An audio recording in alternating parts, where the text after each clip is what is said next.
So today I thought that I would react to uh, one of my favorite Pink Floyd songs.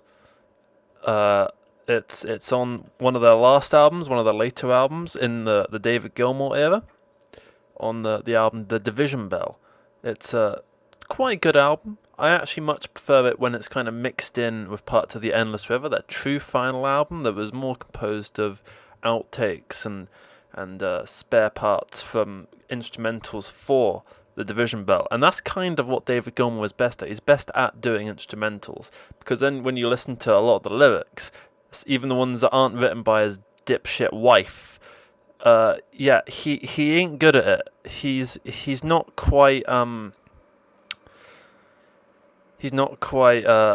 bleating and babbling. We follow the leader down into the endless valley of steel, is he? He's not quite that. He's not quite hello my son, like what fuck is it? Welcome my son, welcome to the machine. He's not quite that. He's this is what he does when he is given full reign over the lyrics. And it's a bit of an oddity on the album, I think. The original version was about 8 minutes, and luckily it's been trimmed down a little bit to take out, I think, some of the bells, and it's given it a whole new music video. And so far we have this nice frame of a building during the daytime, which is quite good, because the last music video they had just composed of a guy looking, and some odd images, and it would just be like, ooh, isn't this image odd? Nah, no longer do we have that. Now we have this. Well, I love that bird noise. It's beautiful. Beautiful bird noises. Oh, that's a car. I like that car. That means I like this song. Oh, and you hear that, you hear the momentary lapse of reason era kind of jazz elements coming back into play, of course referencing the later part of the Pink Floyd saga. And here you see David Gilmour's transgender son coming out of the car in a nice suit. And of course I do wholeheartedly support transgender rights, and I'm extremely proud of this moment for young Gary Gilmour. I'm very proud of you, my man. And you are a man. Godspeed.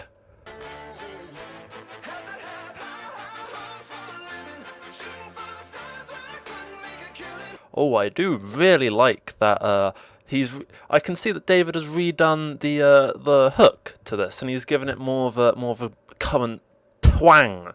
I really appreciate that current twang, because before the whole song it was very mellow, very melancholy, and it just didn't quite fit with a lot of the Pink Floyd stuff. I mean, Echoes, Source Full of Secrets, these are all very, very high octane kind of beats, you know. And so now we have High Hopes, which is one of the final songs. And of course they did collaborate with Panic at the Disco on this masterpiece. And I have to say thank you very much, Panic at the Disco, for helping bring this supreme version of one of my already quite favourite songs to an even better, to an even higher standard. Thank you.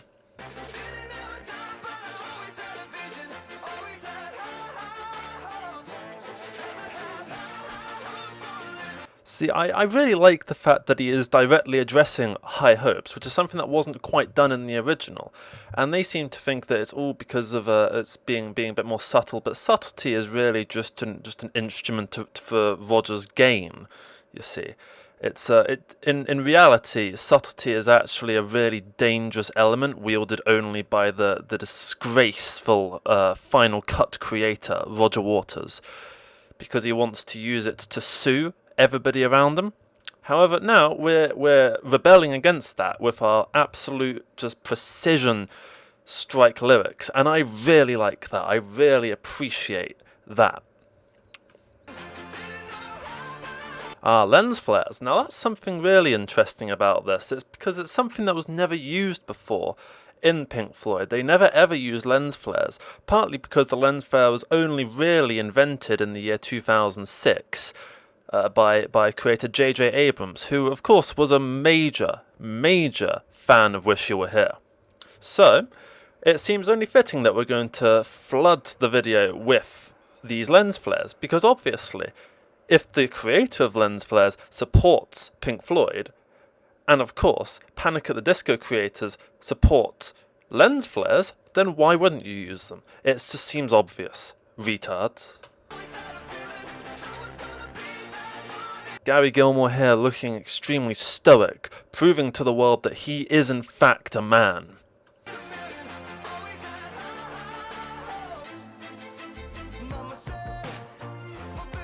You hear here the a reference to the famous The Wall track Mother, when he says "Mama said."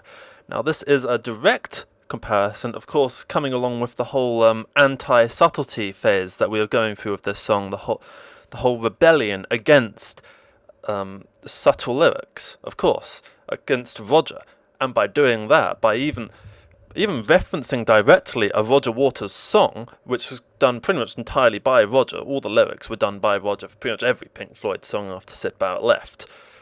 That, of course, makes sense to do, and it's an incredibly intelligent move by Panic at the Disco and Pink Floyd, and I have to support them wholeheartedly on that, and I think, good job on that.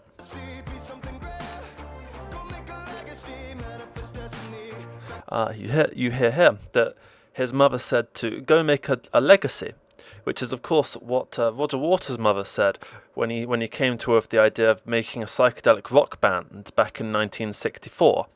Of course, his mother was wholeheartedly supportive of this, and of course supportive of his continuous use of hash. And I've got to say again, that was an incredibly ingenious lyric, and I think Godspeed on that. You hear here, this is a direct comparison, of course direct, because subtlety again is the whole message of this video, anti-subtlety. Now we're going here into saying, what did he say? Of course, Roger Waters wanted everything. He wanted not only the destruction for Pink Floyd, he also wanted all of the members' money, and all of the band's money, so that he could progress his own career, which is, of course, directly referenced in this video, and I think, again, Godspeed on that.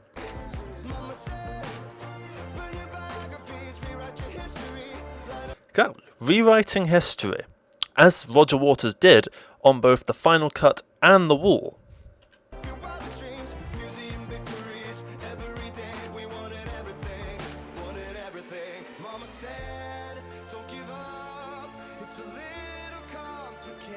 And here, I need to go back quite quickly, because here he is talking about his mother, and here is the wall, represented as a building. A very, very tall wall, which is a very interesting comparison, because in the original The Wall and The Wall movie, the wall is shown as not particularly high, but it's very long. However, this wall is shown as being not particularly long, but very high. And I think that's a really interesting comparison that the creators of this music video have made. And again, you can notice here a wonderful little lens flare. Again, another nod to J.J. Abrams, who was, again, a big, big fan of Wish You Were Here.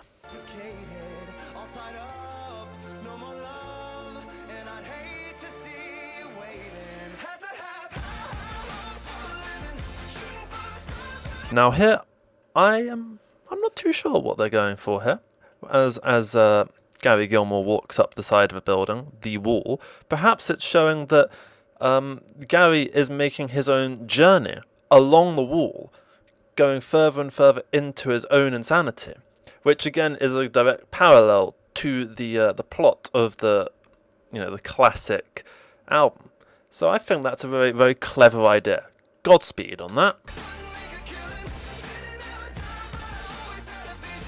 And here you see Roger Waters imposed over Gary Gilmore, looking down on the rest of the band, because he, of course, is just so high up on his wall that he's just staring down at them and saying, I am much better than you because I have higher hopes, which was then reused by Pink Floyd after Roger Waters, the David Gilmour era Pink Floyd, and turned against Roger Waters, using the phrase high hopes as a rather sarcastic means, showing that in fact he doesn't have high hopes at all and he's just stewing in his own mess. And there you saw the fans. Where the hell is it? Here you see a woman here. Now, in Roger Waters' latest album, Is This the Life We Really Want?, he discusses in one of his lyrics about people filming his own shows. And this woman with her phone, is David Gilmour's critique on people using their phones. He is in fact supportive of it because Roger Waters is against it. And I have to say, I just need to pause that video to say Godspeed on that.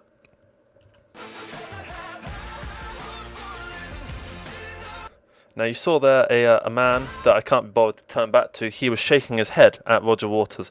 Now that, if I can go back and call him, because it's actually quite an important element. This here represents Syd Barrett, who always doubted that Roger Waters could in fact have high hopes and eventually come out to make Radio Chaos and Is This the Life We Really Want. Now it's really interesting that they have shown to cast Syd Barrett as a balding black elderly man, partly representative, of course, the balding because he went bald after he went insane. Black, I'm not too sure. I'm wondering if that is some kind of racist undertone, probably the Knicks idea.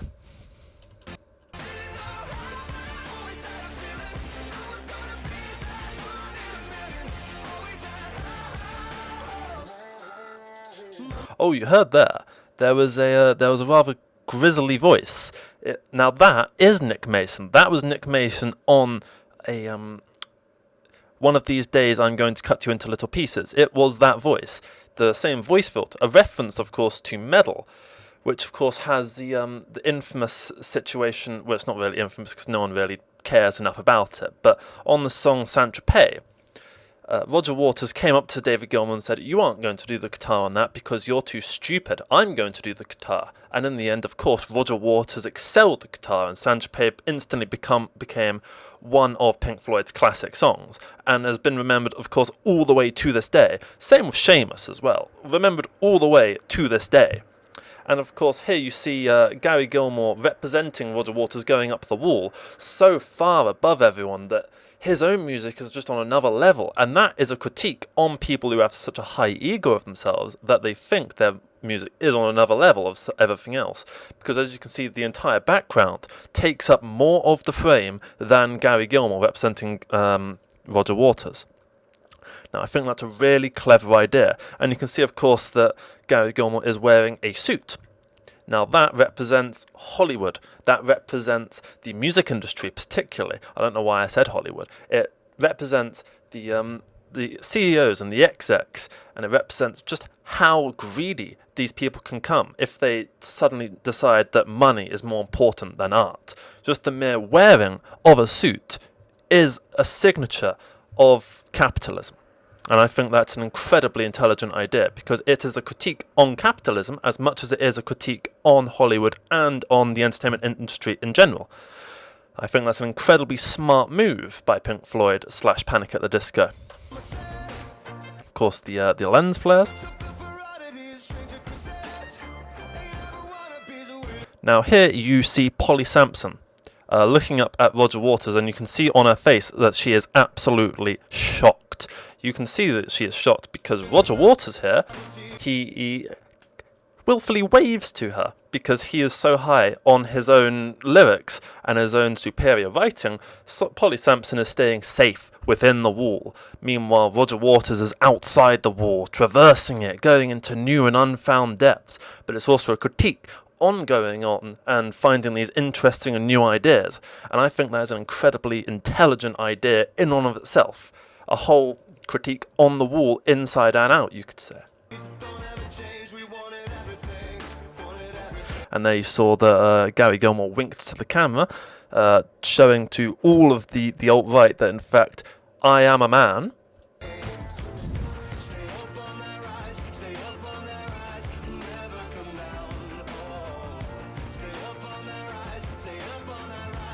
And here you see Nick Mason in the crowd, a nice little cameo from Nick Mason, of course, holding a phone, which I think is really interesting because it was Nick Mason's idea, of course, to invent the phone in 1972.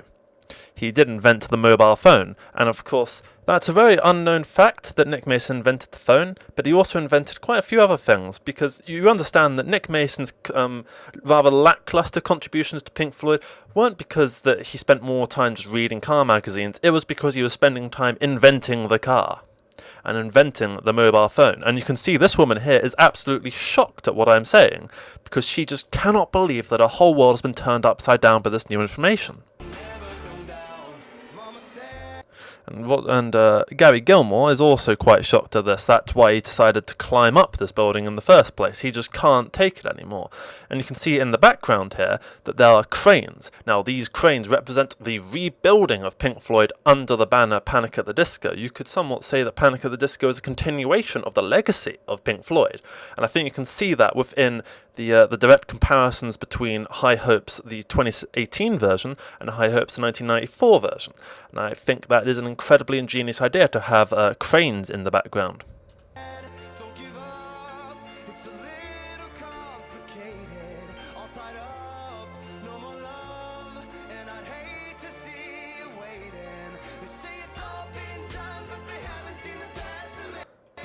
There you go. What did he just say? It's all been done, they haven't seen the best of me. Which is exactly what Roger Waters said in 1993, before he never made an album again for about 25 years. Of course.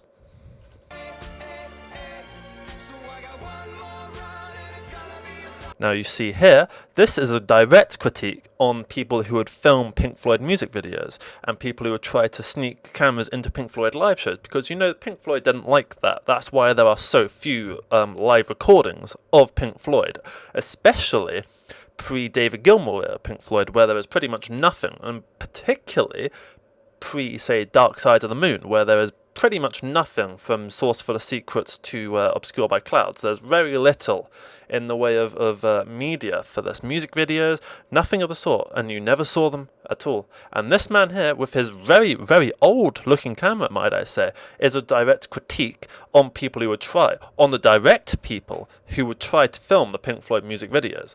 Because, you know, Roger Waters, David Gilmour, Nick Mason, they're all very camera shy. That's why they just stayed far out of the public view, and why their music suddenly stayed pretty good, I guess.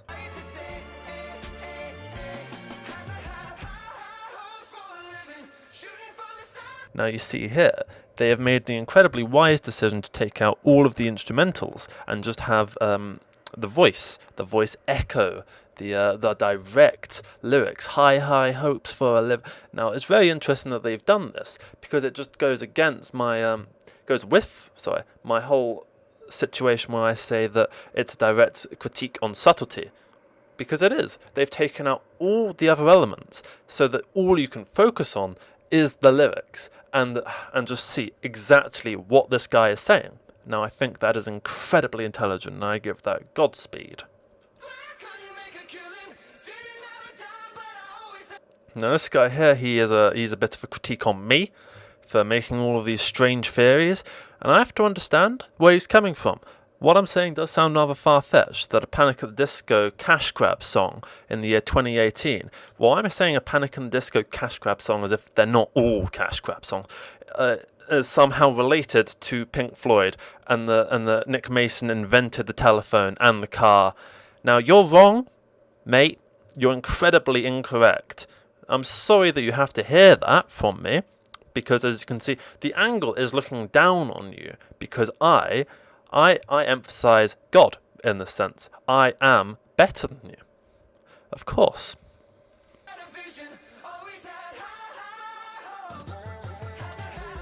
There you heard again the "one of these days I'm going to cut you into little pieces" voice. Now, you're going to see something very interesting in a second, and I want to pre-emphasize it. It goes along with everything that I've just said. Okay, mate, can you just get on with that? Yep, okay, cool. There you go. He's with a band. He is with a band. Now, this band, it composes of quite a few more members than was in Pink Floyd. It composes of 6.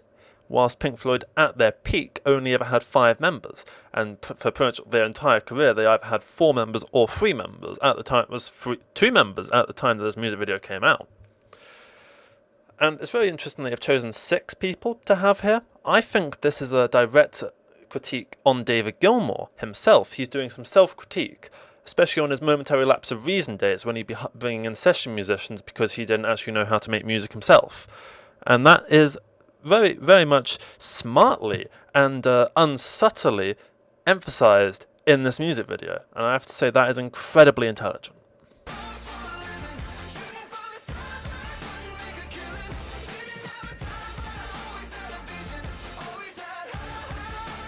Yep. Now you saw that it went upwards. Now that is a, let me just get it back up, the bird's eye view. Where is it? Come on, come on. Now this view, and you can see actually that it's a triangle. It is a triangle, and there's an eye up here.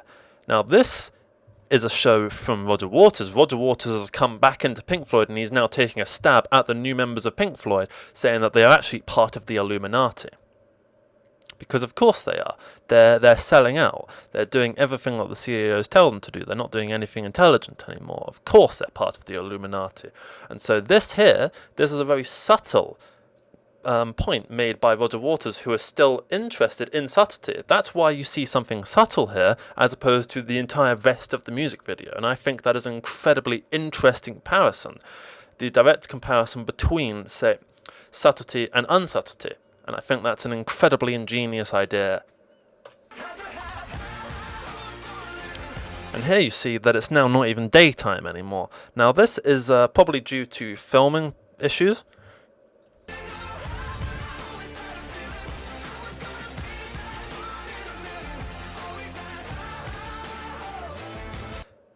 Now you can see here Gary Gilmour is, for once in his fucking life, hey, that was the first time I saw this whole video.